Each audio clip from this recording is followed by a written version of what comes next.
முழுக்கு பெறுவதற்காக வந்து அவனிடத்துல நிற்கிறார். அவரிடத்துல நின்று எதுக்காக நிற்கிறாரு? இவர் மட்டும்தான் தனியா வந்தாரா?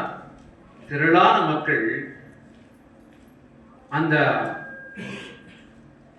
ரபியாக இருக்கின்ற, கொண்டாடப்படுகின்ற, குருவானவராக கொண்டாடப்படுகின்ற யோவான் இடத்துல திரளாய் வந்தார்கள்.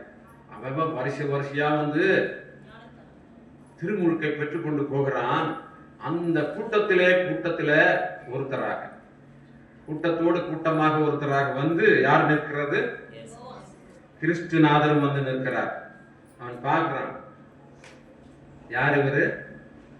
உலகத்தின் பாவத்தை சுமந்து தீர்க்கிறவர், பலியாடாக வந்திருக்கிறவர், பரிசுத்தமானவர், பாவமற்றவர். இவர் வந்து என்ன பண்றாரு? ஏன் இந்த கேள்வி அவனுக்குள்ள வந்துச்சு? வந்து திருமுழுக்கு கொண்டார்களே, அப்படி எடுத்துக்கொண்டவர்கள் எல்லாரும் என்ன செஞ்சு எதற்காக திருமுழுக்கு எடுத்தார்கள்? பாவங்களை அறிக்கை செய்து மனம் திரும்புதலுக்கு ஏற்ற திருமுழுக்கை அவர்கள் என்ன பண்ணி கொண்டார்கள்? யோவான் இடத்துல பெற்றுக்கொண்டார்கள். யார் மனம் திரும்பணும்? வழி தப்பி போனவர்கள் தான் என்ன பண்ணணும்? மனம் திரும்பணும். யார் பாவத்தை அறிக்கை செய்யணும்? பாவம் செஞ்சவங்க பாவத்தை அறிக்கை செய்யணும். இது எல்லாருக்கும் பொருந்தும். ஆனால் கிறிஸ்துநாதருக்கு இது எப்படி பொருந்தும்? அவர் பாவமற்றவர். பாவத்தை அறிக்கை செய்ய வேண்டிய அவசியம் அவருக்கு இல்லை. பாவத்தை செய்யாதவர் எப்படி மனம் திரும்புதலுக்கு ஏற்று திருமுழுக்கு எடுக்க முடியும்? அப்ப பாருங்க, அவர் அந்த கூட்டத்திலே ஒருத்தராக வந்து அவனிடத்துல நிற்கும் போது அவனும் என்ன சொல்லுகிறான்? நான் உம்மிடத்திலே திருமுழுக்கு பெற வேண்டியதா இருக்க நீர் என்னிடத்தில் வரலாமா என்று சொல்லி, நான் உனக்கு என்ன தர முடியாது? முழுக்கு தர முடியாது என்று மறுக்கிறான். அதற்கு இயேசு சாமி சொல்லுகிறார், நான் வேறு ஒரு தமிழ் மொழியாக்கத்தை வாசிக்கிறேன். தற்பொழுது நான் சொல்லுகிறபடியே செய். தற்பொழுது நான் சொல்லுகிறபடியே செய். மத்தேயு 3:15 அதை சொல்லுகிறார். தேவன் எதிர்பார்க்கும் நீதியான செயல்கள் அனைத்தையும் நான் செய்ய வேண்டும். தேவன் எதிர்பார்க்கும் நீதியான செயல்கள் அனைத்தையும் நான் செய்ய வேண்டும் என்று அவர் பதில் சொன்னார். ஆகவே யோவான் இயேசுவுக்கு ஞான ஸ்நானம் கொடுக்க சம்மதித்தான். அன்பானவர்களே, கிறிஸ்துவானவர் என்ன சொல்லுகிறார் என்று நன்றாக கவனியுங்கள். தேவன் எதிர்பார்க்கும் நீதியுள்ள செயல்கள் அனைத்தையும் நான் செய்ய வேண்டும். எங்க வந்துட்டு அதை சொல்றாரு? எதற்காக வந்தார்?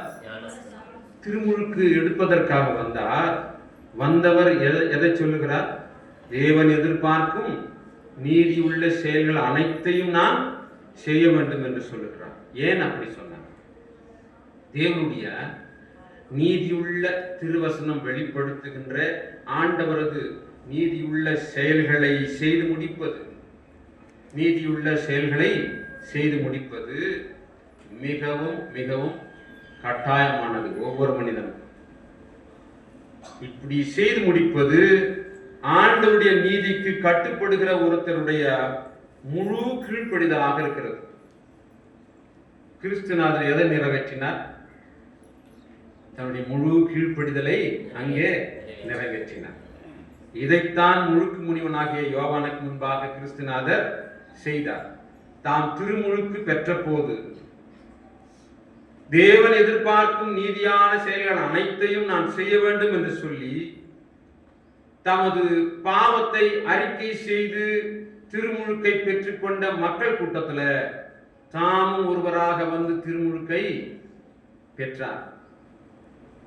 தாம் பாவம் இல்லாதவராய் இருப்பதினாலே மனம் திரும்புதலுக்கான திருமுழுக்கு நமக்கு அவசியமில்லை என்றாலும் பாவத்தை அறிக்கை செய்பவர்களுக்கு அவசியப்படுகிற திருமுழுக்கை தாமும் எடுத்ததினாலே தம்முடைய முழு கீழ்ப்படிதலையும் திருமுழுக்கின் வழியாக நிறைவேற்றி காண்பித்தார்.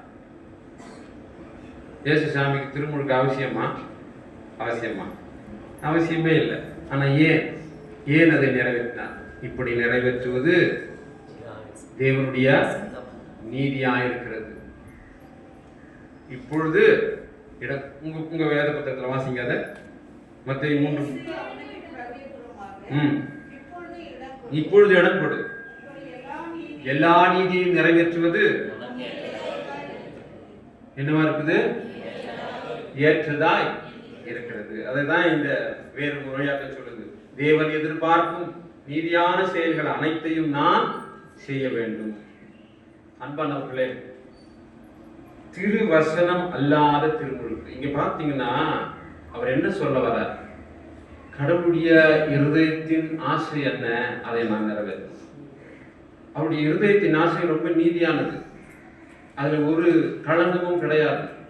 அதுல சொட்ட கண்டுபிடிக்கிற அதிகாரம் எனக்கு இல்லை. சரி தவறு என்று நியாயம் தீர்க்க எனக்கு எந்த உரிமையும் கிடையாது. அது என்ன விரும்புதோ அதை நிறைவேற்ற வேண்டியது என் கடமை. ஆகவே எல்லா நீதியான செயல்களையும் நான் இப்பொழுது என்ன பண்ணிக்கொண்டு என்ன செய்யவே வேண்டும்? நிறைவேற்றவே வேண்டும். அதனாலதான் அந்த இருதயத்தின் விருப்பத்துக்கு அவர் இடம் கொடுத்து தன்னுடைய கீழ்ப்படுதலை அங்கே காண்பித்தார். நீங்கள் பூமியை என்ன பண்ணணும்? நிரப்ப வேண்டும். பூமியை நிரப்ப வேண்டும். மனம் திரும்புங்கள், பரலோக ராஜ்யம் கிட்டக்க இருக்கு. மனம் திரும்புதலுக்கு ஏற்ற திருமுழுக்கை நீங்கள் என்ன பண்ணிக்கங்க? எடுத்துக்கொள்ளுங்கள். நல்ல கனிகளை கொடுங்கள். கோடரியானது ஒரு நிமிஷம் நினைச்சு பார்ப்போமா? எல்லாத்தையும் சொன்ன சாமி திருமுழுக்க பெறாம இருந்திருந்தால் இன்னைக்கு நம்ம அதை பத்தி பேசுறதுக்கு ஏதாவது காரணம் இருக்கா? எந்த அடிப்படையுமே இருக்காது. ஏன்? திருமுழுக்குன்னா என்னது? திருமுழுக்கு என்பது கடவுளுக்கு